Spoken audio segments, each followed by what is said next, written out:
भोजपुरिया समाज के प्रणाम आदाब। रउआ देख रहल बानी नारायणी न्यूज आ रउआ साथे हम बानी संदीप त्रिपाठी। चंद्रदेव नारायण महाविद्यालय में हिंदी दिवस पर संगोष्ठी भइल। संगोष्ठी में स्वाधीन भारत में राजभाषा हिंदी प्रावधान, प्रगति आ भविष्य विषय पर चर्चा भइल। संगोष्ठी के दीप जला के शुभारंभ कइल गइल।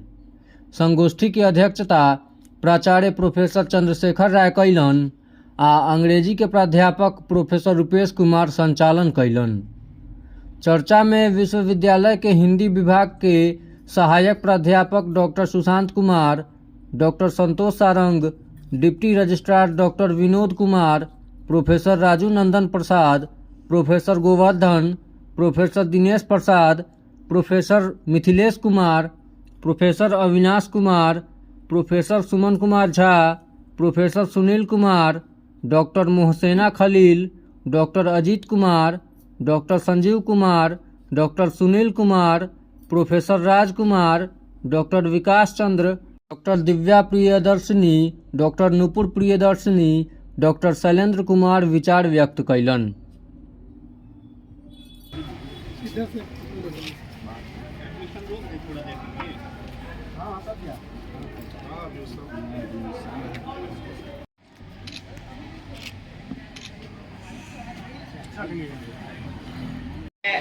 आपके लिए ही कुछ बात करूंगा। जैसा कि रुपेश जी अभी बता रहे थे कि कुछ मैं अपने बारे में बताऊं, लेकिन यह मंच उसके लिए नहीं है। मेरी जन्मभूमि यही है। मैं साहेबगंज से ही हूँ और इस बगल में हाई स्कूल है, साहेबगंज हाई स्कूल, वहीं से मेरी पढ़ाई लिखाई हुई है। और फिर इसके बाद मैं यहाँ से पलायन कर गया और पलायन करने के बाद नौकरी के सिलसिले में फिर अपनी जन्मभूमि पे आ गया। तो साथियों, उस पर विशेष मैं बात नहीं करूंगा, वो अलग कोई मंच होगा तो निश्चित रूप से उस पर हम लोग बात करेंगे। आज वस्तुतः हम सब हिंदी दिवस के अवसर पर उपस्थित हैं और जब मैं आ रहा था तो एक हमारे साथी हैं जो अभी साउथ कोरिया में सियोल यूनिवर्सिटी में हिंदी के प्राध्यापक हैं, और उनका कॉल आया और उन्होंने कहा कि आज क्या कार्यक्रम है। मैं कहा कि मुझे जाना है Sahebganj high school, Sahebganj CN college में हिंदी दिवस पर बोलने। तो उन्होंने एक बात कही, कहा कि मेरा घर नवादा है और यह गया जो जगह है वो पिंडदान का समय चल रहा है और 14 सितंबर को हिंदी वाले हिंदी का पिंडदान करते हैं और उसके जो पंडे होते हैं वो हिंदी के प्राध्यापक होते हैं। वो जगह जगह उनकी बड़ी खोज होती है, बड़ी पूछ होती है, जगह जगह उन्हें बुलाया जाता है। तो आज आप उसके पंडा हैं, मतलब पिंडदान करने जा रहे हैं हिंदी। बातें मुझे भी लगी कि यह बात कितनी गहरी है, किस तरह से हिंदी के प्रति हमारे मन में गर्व और गौरव की भावना नहीं है। बहुत दुख के साथ ये कहना पड़ रहा है कि हम सब के अंदर हिंदी के प्रति हमारे मन में किसी भी प्रकार की गर्व और गौरव की भावना नहीं है। हम हमेशा डर सहम कर हिंदी में बोलते हैं। जब हमारे सामने कोई अंग्रेजी में बोलने लगता है तो हम अच्छे वक्ता होते हुए भी हम सहम जाते हैं। हमें लगता है कि वह ज्यादा अच्छा बोल रहा है।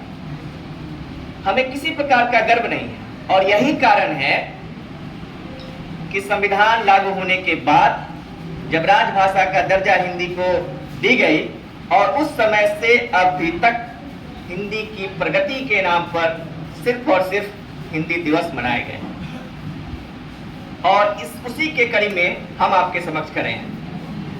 साथियों, मैं एक बैंक में राजभाषा अधिकारी भी रहा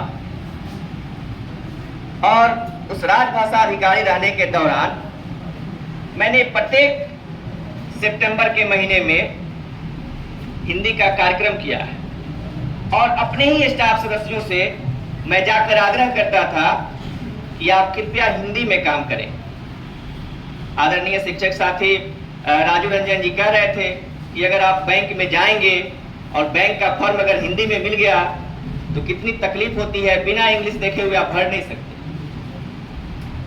और मैंने महसूस किया है इस चीजों को 5 साल बैंक में रहकर कि अपने ही स्टाफ सदस्यों को यह कहना पड़ता है कि कृपया आप हिंदी में काम करें। और मैं जब जब यह बात मैं कहता था उनसे कि कृपया आप हिंदी में काम करें, हिंदी में फॉर्म डेवलप करें, ताकि आम जनता से जिनका बैंक से सरोकार है वो आए, तुम्हें आसानी से बात समझ में आ जाए, और लोग तैयार नहीं होते। तो मुझे याद आती थी हरिशंकर प्रसाई की। हरिशंकर प्रसाई कहते थे कि हिंदी दिवस पर हिंदी बोलने वाले से यह रिक्वेस्ट करते हैं, यह कहते हैं कि कृपया आप हिंदी में बात करें। यह समय, इस तरह की स्थिति हमारे समाज कोने को झांक दिया। अब आपको है कि उसे प्राप्त करके आप अपने आप को लाभान्वित करें, अपने आप को गौरवान्वित बनाएं। आपके लिए ये शुभ अवसर, ये शुभ मौका आपके विद्वान गुरुजनों ने दिया। ये हिंदी दिवस